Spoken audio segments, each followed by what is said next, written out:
এখানে 14টা washing machine কেনার নাম করে ব্লেন্ডার চুরি করতে থাকে। দোকানদার চলে আসে, এসে বলতে থাকে কি লাগবে আপনাদের। তখন সে বলতে থাকে ভাই আমাদের ওয়াশিং মেশিন লাগে। বলে এটার দাম 25,000 টাকা। সে বলে আচ্ছা সমস্যা নাই, এটা প্যাকিং করে দিন আপনি। বলছে আচ্ছা আমি বিল বানিয়ে নিয়ে আসছি, দাঁড়ান আপনারা। আমরা ওয়াশিং মেশিন কেন নিচ্ছি, আমরা তো ব্লেন্ডার নিতে এসেছি। তখন বলতে থাকে আমরা যে ওয়াশিং মেশিন নিচ্ছি এটা 25,000 টাকা, আর আমরা যে ব্লেন্ডার দিচ্ছি ওইটা 50,000 টাকা। ওয়াশিং মেশিনের সাথে ব্লেন্ডারটা ফ্রি পেয়ে যাবে। আচ্ছা দেখো ধরা যেন না পড়ে যায়। দোকানদার চলে এসে বলে এই নিন আপনাদের বিল আর ওয়াশিং মেশিন আমি প্যাকেট করে দিচ্ছি। তখন সে বলতে থাকে না ভাই আমাদের এই ওয়াশিং মেশিনটাই লাগবে। তখন বলতে থাকে না ভাই এটা দেখানোর জন্য ডেমো রয়েছে, আপনাকে নতুনটা দিচ্ছি। তখন সে চোর বলতে থাকে না ভাই আমাদের এইটাই দিতে হবে। বলছে আচ্ছা ঠিক আছে আমি এটাই প্যাক করে দিতে বলছি। তা চলে যেতে সে ইস্ত্রি চুরি করতে থাকে। তখন দোকানের কর্মচারী এসে বলে কোন ওয়াশিং মেশিন নিয়ে যেতে হবে। তখন সে বলে এই যে এটা নিয়ে যেতে হবে ভাইয়া।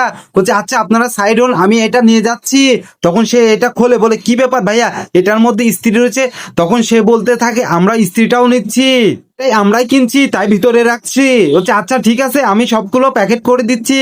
বলতে থাকে আপনারা যেভাবে বলবেন ওইভাবেই হবে। পরে ওয়াশিং মেশিনটা নিয়ে নিচে চলে আসে। তখন বলে আপনারা এখানে দাঁড়ান আমি কার্টন নিয়ে আসি। তারা চলে গেলে তারা দুজন মিলে ইস্ত্রি আর ব্লেন্ডারটা গাড়ির মধ্যে লাভিয়ে নেয়। বলতে থাকে ওয়াশিং মেশিন নামিয়ে দিছো মালিক, সাথে ইস্ত্রি আর ব্লেন্ডারও রেখে দিছি। পাগল হয়ে গেছো, তারাও শুধু ওয়াশিং মেশিন নিছে, তারা ব্লেন্ডার আর ইস্ত্রি কই পেলো?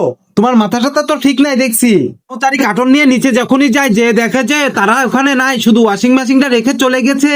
তারি মালিকের কাছে এসে বলে মালিক পুরা শুধু ব্লেন্ডার আর ইস্ত্রি নিয়ে চলে গেছে, ওয়াশিং মেশিন রেখে দিয়েছে ওই দেখেন। মালিক তখন বাইরে এসে দেখেছে সত্যি তারা পালিয়ে গেছে। তখন সে বলতে থাকে খামাখা আমি কর্মচারীর উপর রাগ করলাম।